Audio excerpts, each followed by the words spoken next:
Hello friends, welcome to SS exam. Friends, as you all know, अपने financial regulations part 1 volume 1 के chapter number 10 जो है हमारा contract के बारे में चर्चा कर रहे थे, राइट। तो प्रीवियस वीडियो में दोस्तों मोटी मोटी बातें अपनों ने देखी थी कि कॉन्ट्रैक्ट होता क्या है।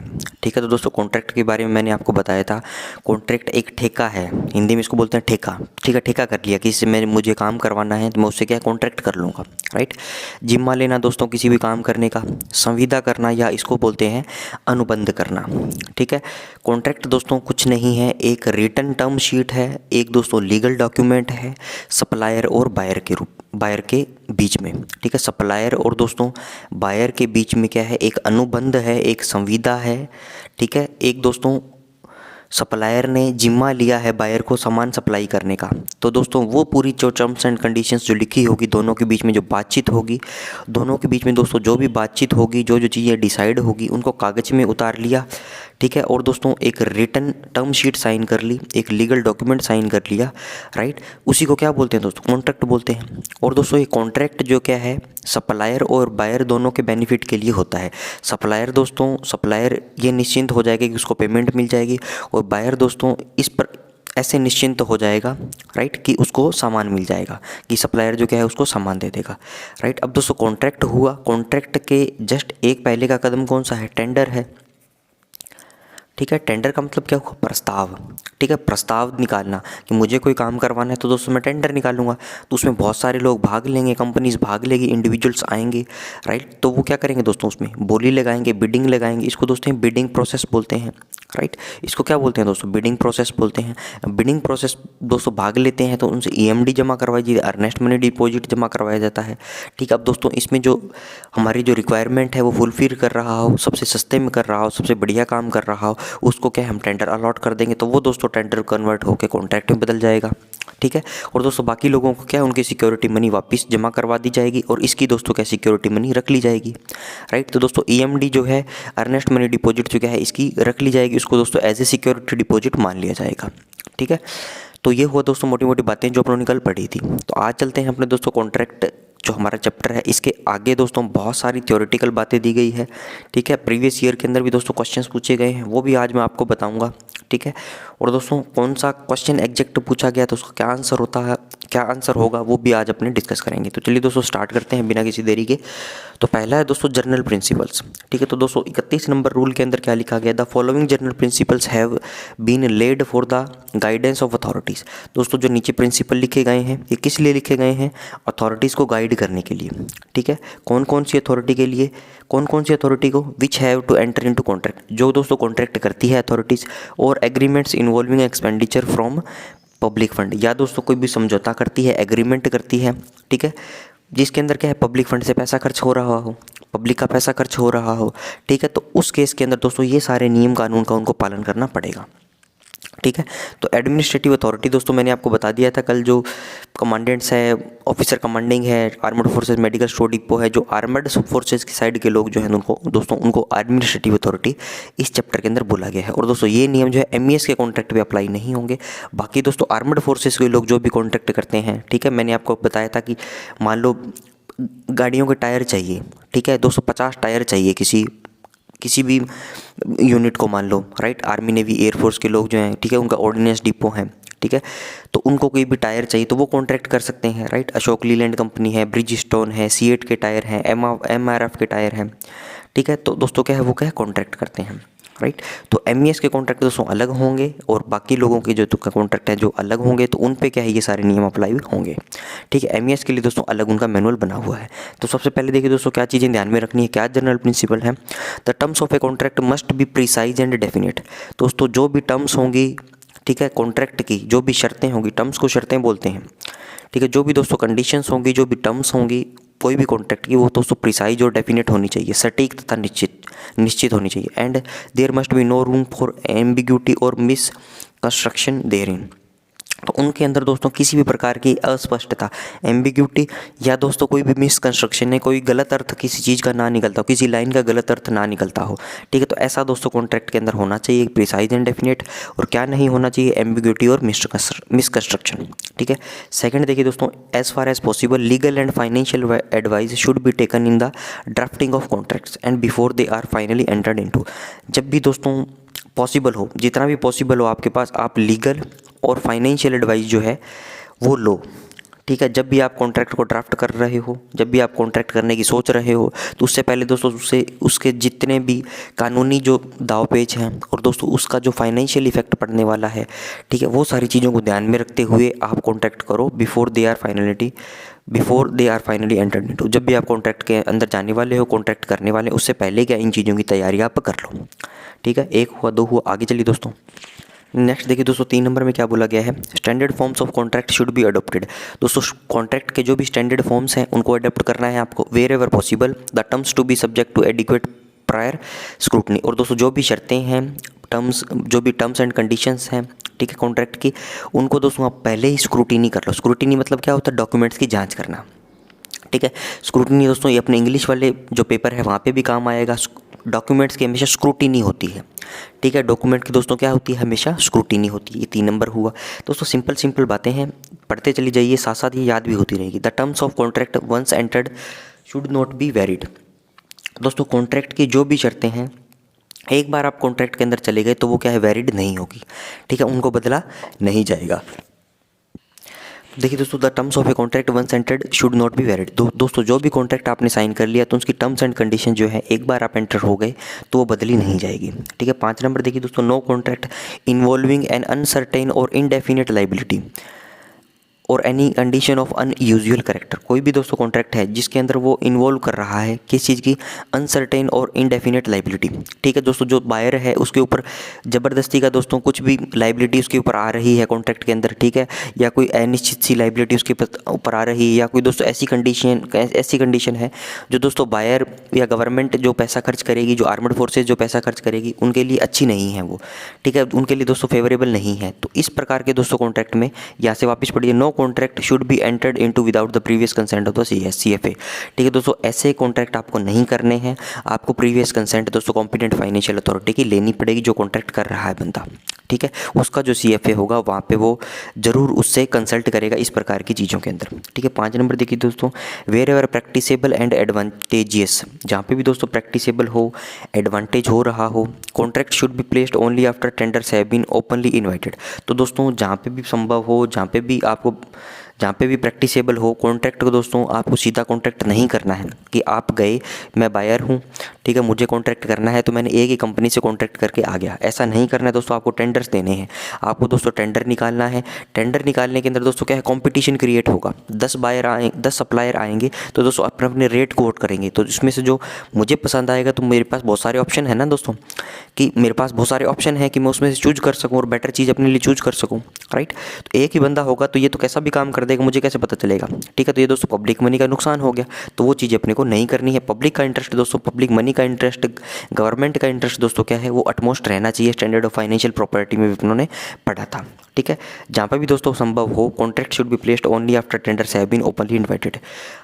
कॉन्ट्रैक्ट्स को दोस्तों तभी प्लेस करना है जब आप टेंडर्स को ओपनली इनवाइट करते हो। And in cases where the lowest tender is not accepted, reason should be recorded. और दोस्तों जहाँ पर आपने लोवेस्ट टेंडर नहीं लिया, ABCD 4 लोग आ गए, इन्होंने बोल दिया, एक ये बोलता है मैं काम 100 रुपये में कर दूंगा, B बोलता है मैं 98 में कर दूंगा, C बोलता है मैं 99 में करूंगा, D बोलता है मैं 97 में कर दूंगा। ठीक, आपको लगता है कि D 97 में तो कर रहा है, लेकिन अच्छा नहीं, आपने B वालों की ले लिया।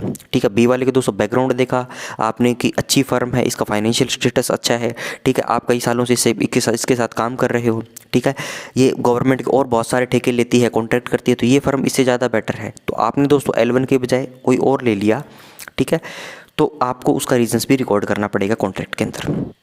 ठीक है, आगे देखिए दोस्तों, नेक्स्ट है in selecting the tender to be accepted the financial status of the individual and firms tendering must be taken into consideration. वही बात बोल दी इसके अंदर, जब भी आप टेंडर को सिलेक्ट करते हो, एक्सेप्ट करते हो, तो फाइनेंशियल स्टेटस जो है इंडिविजुअल का या जो कोई भी फर्म का जो टेंडरिंग कर रही है, must be taken into consideration. उनका दोस्तों फाइनेंशियल स्टेटस को भी आपको ध्यान में रखना है, जिससे आप टेंडर करते हो, जिससे आप कॉन्ट्रैक्ट करने वाले हो। ठीक है, आगे चलिए दोस्तों। नेक्स्ट देखिए दोस्तों 8 नंबर पे क्या है, where a formal written contract is not made. जहाँ पर दोस्तों आपने फॉर्मल रिटन कॉन्ट्रैक्ट नहीं किया, प्रॉपर कॉन्ट्रैक्ट नहीं किया आपने, ठीक है, तो दोस्तों no order for supply should be placed without at least a written agreement as to the price. ठीक है, उस केस में मान लो कॉन्ट्रैक्ट आपने नहीं किया, क्योंकि दोस्तों कॉन्ट्रैक्ट करना एक लंबा प्रोसेस है। ठीक है, ऐसा नहीं है कि आपने सोचा कॉन्ट्रैक्ट कर लूँगा आज कॉन्ट्रैक्ट कर लोगे। आपको दोस्तों एस्टीमेट तैयार करना पड़ेगा, जो आगे चैप्टर में अपने पढ़ेंगे। एस्टीमेट्स होंगे, टेंडर निकालना पड़ेगा, कंपनीज आएगी, ठीक है, टेंडर अलॉट होगा, ठीक है, वगैरह वगैरह बहुत सारी चीज़ें होती है। ठीक है, अगर दोस्तों आप कॉन्ट्रैक्ट नहीं करते हो तो कम से कम दोस्तों आपको एक रिटन एग्रीमेंट प्राइस का तो उससे लेना ही है जिस बंदे से आप सामान ले रहे हो। For supply should be placed without at least a. ठीक है, तो दोस्तों सप्लाईज जो है should be placed without at least, no order for supply should be placed. दोस्तों आपको सप्लाई का कोई भी ऑर्डर नहीं देना है। कब नहीं देना दोस्तों, जब आप कॉन्ट्रैक्ट नहीं करते हो। अगर दे सकते हो एटलीस्ट कम से कम आप एक रिटन एग्रीमेंट जो क्या है उसके साथ कर लो प्राइस का। ठीक है, at least a written agreement as to the price, right. 9वां देखिए दोस्तों, provision must be made in contracts for safeguarding government property entrusted to the contractor. और दोस्तों ऐसे प्रोविज़न भी आपको कॉन्ट्रैक्ट के अंदर करने हैं। आप दोस्तों जो ठेका कर रहे हो उसके अंदर ये लाइनें भी लिखनी है जिससे कि गवर्नमेंट प्रॉपर्टी दोस्तों आप कॉन्ट्रैक्टर को सौंप दोगे एक प्रकार से। ठीक है, मान लो कोई ऐसा कॉन्ट्रैक्ट हुआ है, ठीक है, तो उसके अंदर गवर्नमेंट जो क्या है सेफ गार्ड रहे। ठीक है, for safeguarding government property interested to the contractor, जो कॉन्ट्रैक्टर को आपने इंटरेस्ट करी है प्रॉपर्टी गवर्नमेंट की, ठीक है, वो सेफ गार्ड रहे। ऐसे प्रोविजंस भी आपको क्या है इसके अंदर इंक्लूड करने हैं। ठीक है, तो ये हुआ दोस्तों 231 नंबर पैरा। जनरल प्रिंसिपल्स अपनों ने पढ़ लिए कि कॉन्ट्रैक्ट के अंदर क्या क्या जनरल प्रिंसिपल होने चाहिए जब भी आप कॉन्ट्रैक्ट करते हो। 232 देखिए दोस्तों, supplies and services required to carry on the public business will be obtained ordinarily by contract. Supplies और सर्विसेज, ठीक है, कोई भी दोस्तों सप्लाई चाहिए, कोई भी सेवाएं चाहिए, कोई भी सामान चाहिए, ठीक है, required to carry on the public business. ये सामान सप्लाई क्यों चाहिए दोस्तों, ताकि पब्लिक बिजनेस चलता रहे, सरकारी डिपार्टमेंट चलते रहे, ठीक है, आर्मड फोर्सेस चलती रहे। Will be obtained ordinarily by contract on the authorised tender forms. ये दोस्तों कैसे होते हैं सप्लाई और सर्विसेज, ऑर्डिनरली सामान्य तो दोस्तों कॉन्ट्रैक्ट किया जाता है किसके साथ, on the authorised tender forms. ठीक है, टेंडर जब आप निकालते हो, टेंडर फॉर्म निकालते हो, राइट, तो क्या है आप ये सब चीज़ें लेते हो। But can also be obtained as follows. ठीक है, अब दोस्तों ये कॉन्ट्रैक्ट की बात नहीं करेगा, पहले बोल दिया कॉन्ट्रैक्ट करो सप्लाई सर्विसेज लो। ये बोलता है कि वो तो करते ही हैं अपने कॉन्ट्रैक्ट, हमारे पास और भी तरीके हैं सप्लाई और सर्विस लेने के। ठीक है, सप्लाई और सर्विस लेने के दोस्तों हमारे पास और भी बहुत सारे तरीके हैं बिना कॉन्ट्रैक्ट करे।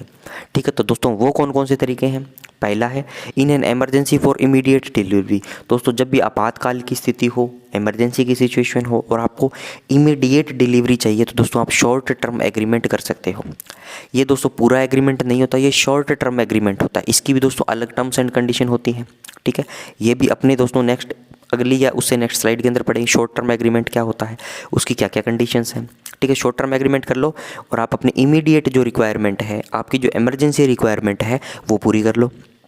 2 नंबर देखिए दोस्तों, when the amounts are small and supply is required from only petty dealers. दोस्तों जब आपका पैसा बहुत कम खर्चा करने वाले हो, मान लो मुझे बहुत ही कम पैसा खर्च करना है, मेरी इतनी ही रिक्वायरमेंट है, ठीक है, और दोस्तों supply is required from only petty dealers. दोस्तों छोटे मोटे डीलर्स जो हैं, छोटे मोटे सप्लायर्स जो हैं, वहाँ से मुझे सामान खरीदना है। ठीक है, तो दोस्तों टेंडर करने की ज़रूरत नहीं है, आप वहाँ पे जाके लोकल परचेज करके भी खरीद सकते हो। ठीक है, तीसरा दोस्तों बाई परचेज, टेंडर नहीं किया मैंने क्या कर लिया, परचेजिंग कर ली।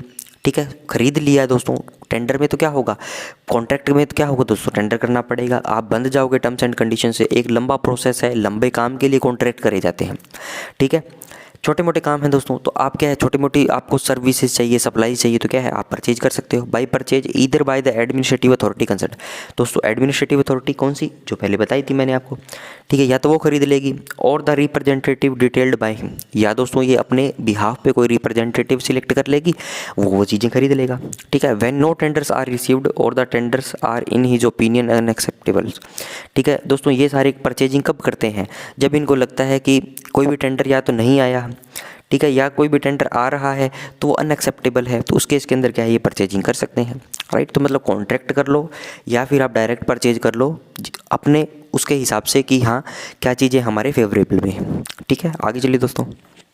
नेक्स्ट देखिए दोस्तों बाय स्पेशल कॉन्ट्रैक्ट, ठीक है। एक दोस्तों स्पेशल कॉन्ट्रैक्ट का भी इसमें अंदर क्लोज है कि एक तो कॉन्ट्रैक्ट हो गया सिंपल जो आप करते हो, एक दोस्तों स्पेशल कॉन्ट्रैक्ट है बाय परचेज और इन accordance with special orders that में बी इशूड, ठीक है। स्पेशल कॉन्ट्रैक्ट के अंदर दोस्तों क्या करते हो आप, एक छोटा मोटा कॉन्ट्रैक्ट कर लिया, अपने टर्म्स एंड कंडीशन रख ली, उसके अंदर आप परचेज कर लो या इन accordance with special orders that में बी इशूड, ठीक है। स्पेशल कॉन्ट्रैक्ट के बिहाफ पे कोई भी ऑर्डर्स इशू हुए हैं तो उससे आप क्या है सामान ले सकते हो। To meet demand for supplies and services occasioned by the existence of field services conditions. दोस्तों फील्ड सर्विस कंडीशंस जो है फील्ड के अंदर जो आर्मर्ड फोर्सेस हैं, ठीक है, उनको अगर कोई चाहिए, राइट, उनकी दोस्तों डिमांड को मीट करने के लिए, सप्लाईज को मीट करने के लिए, सर्विसेज को मीट करने के लिए ये स्पेशल कॉन्ट्रैक्ट भी आप कर सकते हो।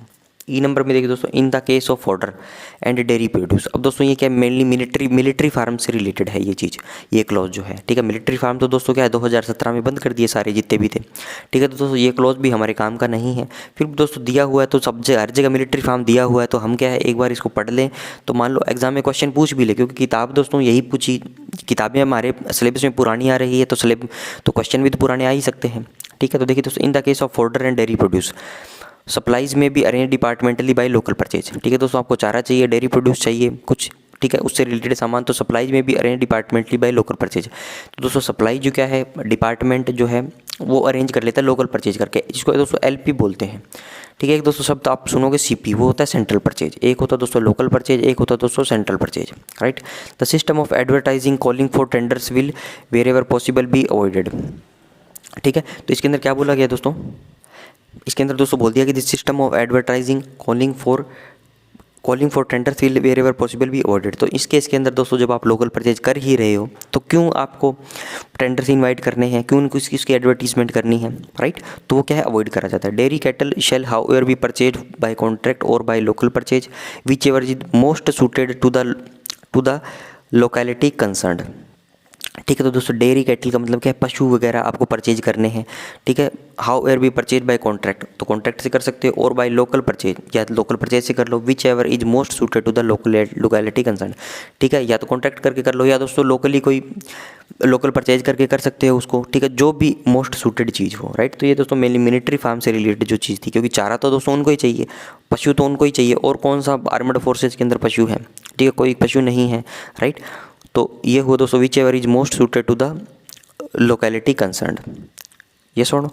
तो ये हुआ दोस्तों दो चीज़ें अपनों ने पढ़ ली, पहले पढ़ लिया दोस्तों क्या है कॉन्ट्रैक्ट नहीं है तो क्या है लोकल परचेज कर लो, राइट। एफ के अंदर देखिए in the case of local purchase of medical store, जब भी आप दोस्तों मेडिकल स्टोर का लोकल परचेज कर रहे हो, supplies may be arrange departmentally in accordance with the procedure laid down by DGAFM, director general armed forces medical services in consultation with MOD finance by local purchase up to the financial limits, ठीक है। तो दोस्तों अगर आपको local purchase करना है medical store का तो सप्लाईज में भी अरेंज डिपार्टमेंटली, तो सप्लाई दोस्तों क्या है आप डिपार्टमेंटली अपनी डिमांड देके इन accordance with the procedure lay down by DGAFMS in consultation. तो दोस्तों ये जो किताब है, ठीक है, DGAFMS की कोई कंसल्ट करके MOD फाइनेंस से लोकल परचेज भी क्या है कर सकता है फाइनेंशियल लिमिट तक, राइट। तो ये चीज़ समझ में आई दोस्तों। F नंबर आगे चलिए। नेक्स्ट देखिए दोस्तों जी नंबर में क्या बोला गया, by purchase from time to time of hospital requirements, ठीक है। दोस्तों हॉस्पिटल की कुछ रिक्वायरमेंट्स है, ठीक है, तो टाइम टू टाइम क्या है दोस्तों परचेज करा जाता है, ठीक है, of ASC supply for which the demand is so spasmodic that neither contract or nor local contracts are desirable, ठीक है। तो दोस्तों परचेज कर लिया जाता है समय समय पे of hospital requirements of ASC supply, ठीक है। तो ASC सप्लाई के दोस्तों क्या है जब भी हॉस्पिटल को रिक्वायरमेंट्स आएगी तो वो क्या है लोकल कॉन्ट्रैक्ट और दोस्तों सेंट्रल कॉन्ट्रैक्ट ना करके डायरेक्ट परचेज करके क्या है दोस्तों उनकी रिक्वायरमेंट्स को पूरी करते हैं, जिनको बोलते हैं दोस्तों लोकल परचेज करके, राइट। तो अब दोस्तों एक थोड़ा सा इसके अंदर चीज़ें ऐड करना बताऊँगा आपको मैं, कुछ लोकल परचेज का प्रोसेस क्या है, ठीक है। कोई भी दोस्तों एक्स आर्मी यूनिट है, ठीक है, एक्स आर्मी यूनिट है, इसको कोई भी सामान की ज़रूरत है, ठीक है, इसको दोस्तों कोई भी सामान की ज़रूरत है, इसको कॉन्ट्रैक्ट ना करके ये दोस्तों लोकल परचेज करती है। तो इस केस के अंदर दोस्तों क्या करेगी, सबसे पहले तो ये दोस्तों गवर्नमेंट ई-मार्केटप्लेस जो है इसकी वेबसाइट पे जाएगी, जिसको बोलते हैं जैम, ठीक है। जैम के अंदर दोस्तों इसको परचेजिंग करनी है तो अपना जो भी सामान चाहिए इसको वो डाल देगी, ठीक है। तो दोस्तों सामान इसने डाल दिया, राइट। अब दोस्तों पेमेंट करने के दो मेथड हैं, ठीक है, पेमेंट करने के दोस्तों दो मेथड है, या तो ये यूनिट कर दे, ठीक है, या दोस्तों हमारा सीडीए कर दे, राइट। हमारा दोस्तों जब सीडीए पेमेंट करेगा, ठीक है, इसको बोलते हैं दोस्तों थर्ड पार्टी पेमेंट करना, क्योंकि हम क्या है उस कॉन्ट्रैक्टर को पेमेंट करेंगे डायरेक्ट, राइट। सामान दोस्तों यूनिट ने लिया, ठीक है, इसने क्या किया, सामान लेके उसके बिल वगैरह लगा के हमें दे दिए, ठीक है। अब दोस्तों कॉन्ट्रैक्टर ने सामान भी सप्लाई कर दिया, लेकिन उसकी पेमेंट तो पेंडिंग है, राइट। तो वो क्या करेगा दोस्तों, सीडीए से ये बिल वगैरह हमारी सीडीए को भेज देंगे, तो उसकी पेमेंट दोस्तों थर्ड पार्टी पेमेंट जो है हमें करनी है, ठीक है। दोस्तों सीडीए क्या करेगा, सीडीए का जो भी कंसर्न ऑडिट सेक्शन होगा, एम सेक्शन, स्टोर सेक्शन जो भी है, वो उसकी पेमेंट कर देगा, ठीक है। पेमेंट करना का मतलब क्या हुआ दोस्तों, उसको उसके फेवर में चेक इशू कर देगा, ठीक है। तो दोस्तों यहाँ से फिर वो प्रोसेस स्टार्ट हो जाएगा। ऑडिट सेक्शन ने क्या करी, पेमेंट करी, पेमेंट करके दोस्तों क्या है वो डीपी शीट बनेगी। कंसर्न ऑडिट शीट में दोस्तों डेली पेमेंट शीट किस में जाएगी, डी सेक्शन में जाएगी। डिस्बर्समेंट सेक्शन दोस्तों क्या करेगा, उसकी उसमें दोस्तों क्या है उसकी पेमेंट करेगा। फिर दोस्तों क्या है वो शेड्यूल 3 बनाएगा, मंथली शेड्यूल 3 बन के दोस्तों क्या है अकाउंट सेक्शन में जाएंगे, ठीक है। ये दोस्तों पेमेंट हो गई। अब दोस्तों ये जो बंदा चेक लेके गया था बैंक के अंदर, वहाँ पे दोस्तों क्या करेगा वो उसकी पेमेंट ड्रॉ करेगा, तो ठीक है। तो दोस्तों वो क्या है डेबिट स्क्रॉल, ठीक है, के थ्रू वो अकाउंट सेक्शन में आएगी, तो वहाँ पे क्या है उनका वो मैचिंग होगी, राइट। तो ये पूरा प्रोसेस दोस्तों क्या है वो ये पूरा प्रोसेस फिर वहाँ से स्टार्ट हो जाएगा। मतलब उससे पहले का एक स्टेप जो क्या है, ये वाली चीज़ें हैं कि मतलब होता क्या है, यूनिट सामान परचेज करने के लिए जो कॉन्ट्रैक्ट करती है या लोकल परचेज करती है दोस्तों, ये वो वाली बात है, ठीक है। तो ये हो दोस्तों, उसकी अकाउंटिंग दोस्तों क्या है बाद में होगी, राइट। एक्स आर्मी यूनिट जो है इसके जैम के जरिए क्या है ऑनलाइन परचेज करेगी। पेमेंट के लिए दोस्तों 2 साधन हैं। पहला तो दोस्तों यूनिट कर दे पेमेंट, या दूसरा को हमारा सीडीए कर दे। सीडीए के अंदर दोस्तों पेमेंट के लिए आएगी, ठीक है। तो इसको दोस्तों बोलते हैं प्री ऑडिट ऑफ बिल्स, ठीक है। उसकी क्या है हमने प्री ऑडिट करके उसकी पेमेंट कर दी, ठीक है। अब दोस्तों यूनिट कैसे पेमेंट कर सकती है, तो मान लो कोई भी यूनिट है दोस्तों, उसके पास बहुत सारी ग्रांट्स हैं। कोई सी भी ग्रांट आप मान लो दोस्तों, बहुत सारी ग्रांट्स होती है, राइट। जैसे एटीजी, एसीजी, टीटीआईईजी, ठीक है, आईटी स्टेशनरी, आईटी हार्डवेयर, ठीक है, ईटीजी भी होती है एक, ठीक है। और भी दोस्तों तमाम तरीके की ग्रांट्स होती है, अलग अलग पर्पज़ के लिए दोस्तों के अलग अलग ग्रांट्स अलॉट होती है। एटीजी है दोस्तों तो एनुअल ट्रेनिंग ग्रांट इसको बोलते हैं। तो मतलब ट्रेनिंग पर्पज़ के लिए जो भी आर्मड फोर्सेस ट्रेनिंग करेगी, उसमें जो खर्चा आएगा दोस्तों, उसमें जो इक्विपमेंट्स लगेंगे, उसके अंदर दोस्तों मान लो ट्रेनिंग किस चीज़ की है, फायरिंग की ट्रेनिंग है, ठीक है, कि मतलब वेपन चलाना वो क्या है इंडिविजुअल को सिखा रहे हैं जो आर्मड फोर्सेस है उनको।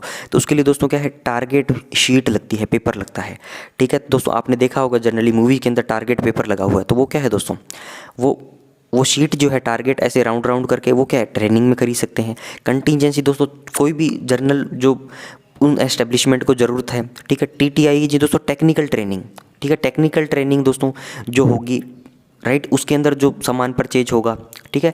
आईटी के अंदर दोस्तों क्या है आईटी हार्डवेयर सॉफ्टवेयर, कुछ भी इनको विंडोज़ चाहिए, एंटीवायरस चाहिए, वो सॉफ्टवेयर में खरीद लेंगे। हार्डवेयर के अंदर दोस्तों क्या है कंप्यूटर्स हैं, ठीक है, सीपीयूज़ हैं, प्रिंटर्स जो हैं, वो सारा क्या है आईटी हार्डवेयर हो गया, ठीक है। आईटी स्टेशनरी हो गया दोस्तों, एक स्टेशनरी की अलग से ग्रांट हो सकती है। तो दोस्तों ये सारी जब इनके अंदर क्या है, इनके कोई भी यूनिट है जब बजट अलॉट हो गया, तो मान लो कोई एक्स आर्मी यूनिट है तो उसके कोड हेड्स के अंदर क्या है उनको अलॉटमेंट आ जाता है साल के दोस्तों, कुछ टाइम के अंदर क्या इंटरवल के अंदर वो रिलीज़ करते रहते हैं उनका पेमेंट। मान लो किसी यूनिट के पास 10 लाख का अलॉटमेंट आ गया, ठीक है। और दोस्तों ये अलॉटमेंट भी अलग अलग ग्रांट्स में आएगा, एटीजी में इतना आया है, इसमें इतना आया, इसमें इतना आया, इतने में इतना है। मान लो दोस्तों एटीजी में 1 लाख का अलॉटमेंट है, ठीक है। तो वो दोस्तों कोई भी सामान परचेज करेगी, राइट, तो उसको दोस्तों पेमेंट तो कॉन्ट्रैक्टर को करनी ही पड़ेगी। तो दोस्तों 2 मेथड है, या तो वो सारा काम कुम करके सीडीए के पास भेज देगी प्री ऑडिट के लिए, तू पेमेंट कर देना, हमारा सामान आ गया, हमने इसको चार्ज में ले लिया, ठीक है। तो अब दोस्तों एक तो ये मेथड हो गया। दूसरा दोस्तों ये यूनिट कंसर्न जो क्या है सीडीए को लेटर लिखती है, ठीक है, कि आप जो है 1 लाख का अलॉटमेंट हमें आया है, ठीक है, ये हमारा चैनल से हमारे पास आया है। पहले क्या था, मान लो आर्मी की बात करूँ, आर्मी हेडक्वार्टर से कमांड में आया, कमांड से दोस्तों फिर किस में कोर में आया, कोर से दोस्तों सब एरिया में, इसकी ब्रिगेड में, यूनिट में, इस प्रकार से दोस्तों क्या है वो लेटर होते हैं, ठीक है। तो बजट अलॉटमेंट क्या है ऊपर से लेके नीचे तक डिवाइड कर दिया जाता है, ठीक है। तो इस यूनिट के पास दोस्तों क्या है वो फंड अलॉट आ गया, ठीक है, अलॉटमेंट आ गया, तो वो क्या करेगी कैश रिक्विजिशन दोस्तों क्या है सीडीए को भेजेगी कि हमें इतना फंड जो है हमारे पब्लिक फंड अकाउंट के अंदर, ये हमारा खाता नंबर है हमारी यूनिट का, हमारे पब्लिक फंड अकाउंट के अंदर क्या उस पैसे को क्रेडिट कर दो आप, ठीक है। तो दोस्तों सीडीए क्या है उसकी स्क्रूटनी करेगा, ठीक है, जो कैश रिक्विजिशन आई, और जनरली दोस्तों क्या पैसा दे देते हैं हम, ठीक, अलॉटमेंट उनका है, पैसा हमने दे दिया, तो फिर वो क्या है दोस्तों पेमेंट उन्होंने कर दी थर्ड पार्टी को, राइट। अब दोस्तों वहाँ पे जो प्रीवियस जो अपन पढ़ रहे थे LD charges, liquidate damages charges, जो एलडी का मतलब बताया था, एक दोस्तों डिले चार्जेस भी होते हैं, ठीक है। तो उस प्रकार के दोस्तों जब पोस्ट ऑडिट, जब इंटरनल ऑडिट, जब दोस्तों एलएओज आरएओज करते हैं तो उसके अंदर वो चीज़ें भी देखी जाती है कि सामान कब डिलीवर हुआ, तो क्या आपने एलडी काटे हैं, सामान डिफेक्ट आ गया, ठीक है, उसमें इंस्पेक्शन नोट, ठीक है, वगैरह वगैरह दोस्तों, बहुत तमाम तरीके की चीज़ें। मोटी बात दोस्तों ये है, तो यूनिट जो क्या है कैश रिक्विजिशन देके सीडीओ को भेजेगी, सीडीओ दोस्तों उनके फेवर में क्या है चेक इशू कर देगा, पेमेंट इशू कर देगा, फिर बाद में दोस्तों पोस्ट ऑडिट के लिए क्या है वो पूरे बिल जो है सीडीओ को भेजे जाएंगे, ठीक है। अगर दोस्तों उसमें से कोई कमी है वगैरह है तो उसमें क्या है उनको फिर बताया जाएगा, यूनिट को, कंसर्न को ऑब्जेक्शन रेज किए जाएंगे, ठीक है, राइट। तो ये दोस्तों मोटी मोटी बात हो गई इसके अंदर लोकल परचेज के अंदर। ये सोनो समझ में आई दोस्तों बातें। ये दोस्तों हुआ जी नंबर कंप्लीट। आगे देखिए दोस्तों एच नंबर क्या है, इन the case of military farms the supplies and services required में ऑल्सो भी अपटेंड through short term agreements on the following basis. दोस्तों मिलिट्री फार्म्स की जो भी रिक्वायरमेंट है, अब मिलिट्री फार्म बंद हो गया है, ठीक है, लेकिन दोस्तों उसकी सप्लाईज और सर्विसेज थी जो भी उसको चाहिए थी वो शॉर्ट टर्म एग्रीमेंट के बेसिस पे क्या है दोस्तों वो कर लेते थे। The period of short term agreement should not exceed 6 month. Short term agreement का दोस्तों पीरियड 6 महीने रहता है, उससे जनरली नहीं बढ़ता है। The value of such agreements should not normally exceed ₹1 lakh. ठीक है दोस्तों, जो भी एग्रीमेंट आप करते हो वो 1 लाख से ज़्यादा नहीं होगा इन ईच इंडिविजुअल केस, ठीक है, प्रत्येक इंडिविजुअल केस के अंदर। और दोस्तों 10 लाख तक जो क्या है सैंक्शन करा जा सकता था डायरेक्टर ऑफ मिलिट्री फार्म्स के द्वारा, ठीक है, 10 लाख तक क्या है दोस्तों सैंक्शन करा जा सकता था डायरेक्टर ऑफ मिलिट्री फार्म्स के द्वारा, ठीक है। अगला देखिए दोस्तों, short term agreements in excess of the limit specified above. Short term agreement जो दोस्तों जो भी थे, जो भी लिमिट ऊपर दी गई थी, will be sanction by the CFAs mentioned in the schedule 2 of DFPDS 2016 with IFA consultation, ठीक है। अब दोस्तों DFPDS 2016 को क्या है खत्म करके इसका अपडेटेड वर्जन जो है 2021 दे दिया गया है, ठीक है। शॉर्ट टर्म एग्रीमेंट्स हैं दोस्तों in excess of the limit specified above. Short term agreements दोस्तों जो भी हुए थे, जो भी लिमिट 1 लाख 10 लाख की थी, will be sanction by the CFA। इनको दोस्तों सैंक्शन कौन करता था, कॉम्पिटेंट फाइनेंशियल अथॉरिटी। और दोस्तों ये बात किसके अंदर दी गई है, शेड्यूल 2 ऑफ DFPDS 2016। अब दोस्तों 2021 विद IFA कंसल्टेशन, IFA की कंसल्ट इसके अंदर लेना पड़ेगा। तो दोस्तों हमारे FR का मैंने आपको शुरू में जब स्टार्ट करी थी ये बात मैंने बताया था चैप्टर की, FR दोस्तों 2 है, पार्ट 1 और पार्ट 2, ठीक है। पार्ट 1 के अंदर दोस्तों 2 है, वॉल्यूम 1 और वॉल्यूम 2, राइट। तो वॉल्यूम 1 जो है जो अपने पढ़ ही रहे हैं, वॉल्यूम 2 के अंदर ये दोस्तों ये DFPDS ही है, ठीक है। अब 2021 है, इसके अंदर बहुत सारे शेड्यूल दिए गए हैं। फाइनेंशियल पावर जो है कॉम्पिटेंट फाइनेंशियल अथॉरिटी की विद IFA और विदाउट IFA दी गई है, ठीक है। तो दोस्तों लॉस को वेव ऑफ करते हैं, लॉस स्टेटमेंट्स जो हमारे पास आती हैं उनको वेव ऑफ करते हैं। तो वो सारा दोस्तों तामझाम जो क्या है हम इस DFPDS जो क्या है इस किताब के अंदर ही देखते हैं, ठीक है। तो ये दोस्तों ये क्या है सपोर्टिंग किताब है, राइट। और पार्ट 2 दोस्तों क्या है अलग किताब है जिसके कुछ अपेंडिक्स और चैप्टर हमारे सिलेबस में आएंगे तो उनको भी अपने डिस्कस करेंगे, राइट। आगे चलिए दोस्तों, अगला देखिए दोस्तों 4 नंबर क्या है, शॉर्ट टर्म एग्रीमेंट्स में भी कंक्लूडेड विद अनरजिस्टर्ड कॉन्ट्रैक्टर्स, ठीक है। तो दोस्तों शॉर्ट टर्म एग्रीमेंट्स जो होते हैं उनको कंक्लूड करा जा सकता है, ठीक है, अनरजिस्टर्ड कॉन्ट्रैक्टर्स और डीलर से। दोस्तों कुछ रजिस्टर्ड कॉन्ट्रैक्ट होते हैं, डीलर्स होते हैं, और कुछ अनरजिस्टर्ड भी क्या है कॉन्ट्रैक्टर और डीलर हो सकते हैं, राइट। तो शॉर्ट टर्म एग्रीमेंट्स में भी कंक्लूडेड विद अनरजिस्टर्ड कॉन्ट्रैक्ट्स और डीलर इन एक्सेप्शनल सर्कमस्टांसेस ओनली, ठीक है। तो दोस्तों ऐसे हालात हैं कि आप रजिस्टर्ड कॉन्ट्रैक्टर के पास नहीं जा सकते, तो क्या है आप अनरजिस्टर्ड से कर लो। And the CFA will when sanctioning short term agreements with unregistered contracts dealers record his reasons for the same, ठीक है। तो आप कर सकते हो। तो दोस्तों जो CFA जो होगा, जो सैंक्शनिंग अथॉरिटी होगी जो शॉर्ट टर्म एग्रीमेंट को सैंक्शन करेगी, ठीक है, वो अपने रीजंस भी उसके अंदर देगी, ठीक है। तो दोस्तों मिलिट्री फार्म्स का अपनों ने पढ़ी है, 2 पॉइंट इसके अंदर दिए गए थे। तो मिलिट्री फार्म्स की दोस्तों बैकग्राउंड में आपको बता देता हूँ एक जनरल नॉलेज के लिए। तो मिलिट्री फार्म दोस्तों were set up to ensure a clean and continuous supply of cow milk to troops located in various garrisons across British India. तो दोस्तों ब्रिटिश इंडिया जब था, ठीक है, अंग्रेजों का जब राज था दोस्तों, तो उस टाइम के मिलिट्री फार्म्स एस्टेब्लिश किए गए थे, ठीक है। दोस्तों किस लिए करे गए थे, ताकि दोस्तों इंश्योर करने के लिए कि क्लीन और कंटिन्यूस सप्लाई जो है काउ मिल्स की, जो ट्रूप्स जो है हमारी जो वेरियस लोकेशंस पर सिचुएटेड हैं उनको ये मिल सके, राइट। तो दोस्तों स्वतंत्रता के बाद भी क्या है इंडियन आर्मी ने इसको कंटिन्यू किया मिलिट्री फार्म्स को, ठीक है। और दोस्तों ये कितने 35 मिलिट्री फार्म थे, 39 मिलिट्री फार्म थे, कहाँ पे, अम्बाला, कोलकाता, श्रीनगर, आगरा एक्सेट्रा, ठीक है, और भी बहुत सारी जगह पे, राइट। तो दोस्तों recently recommendation of Shekatkar committee military farms shut in 2017, ठीक है। तो दोस्तों ये कमेटी थी, इसके रिकमेंडेशन पे क्या करे थे, इन मिलिट्री फार्म्स को बंद कर दिया गया था 2017 में। वाई दोस्तों शट क्यों किया था, cut cost and better utilise thousands of acres of defence land, क्योंकि दोस्तों ये इन्होंने क्या है बहुत सारी डिफेंस की लैंड जो क्या है वो एक्वायर कर रखी थी, राइट। और दोस्तों प्रोडक्टिविटी इतनी नहीं थी, इतने सारे दोस्तों काउस को संभालने के लिए, ठीक है, उनको तो मतलब एक्स्ट्रा बर्डन था एक आर्मी पे, ठीक है, वो काम करने के लिए, राइट। बहुत सारी मैन पावर उसके अंदर लग रही थी, राइट। तो इसलिए क्या इसको शट डाउन कर दिया गया। और जो जो डिफेंस लैंड थी दोस्तों, बहुत सारी एकड़ की जो डिफेंस लैंड थी उसको दोस्तों बेटर यूटिलाइजेशन करने के लिए, राइट। तो ये हो दोस्तों मिलिट्री फार्म के बारे में। शेड्यूल 2 ऑफ DFPDS 2016 दोस्तों अब 2021 हो गया है।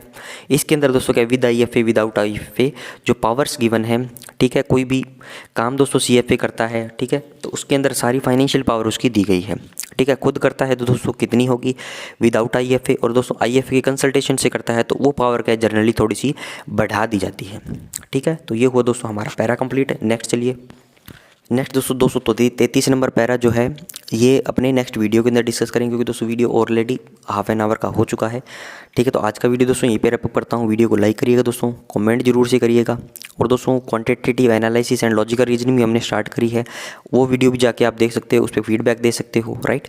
तो आज का वीडियो दोस्तों यहीं पे रैप अप करता हूँ। वीडियो को लाइक करें, कमेंट करें दोस्तों, दोस्तों के साथ शेयर करें, right. Thanks for watching, have a nice day.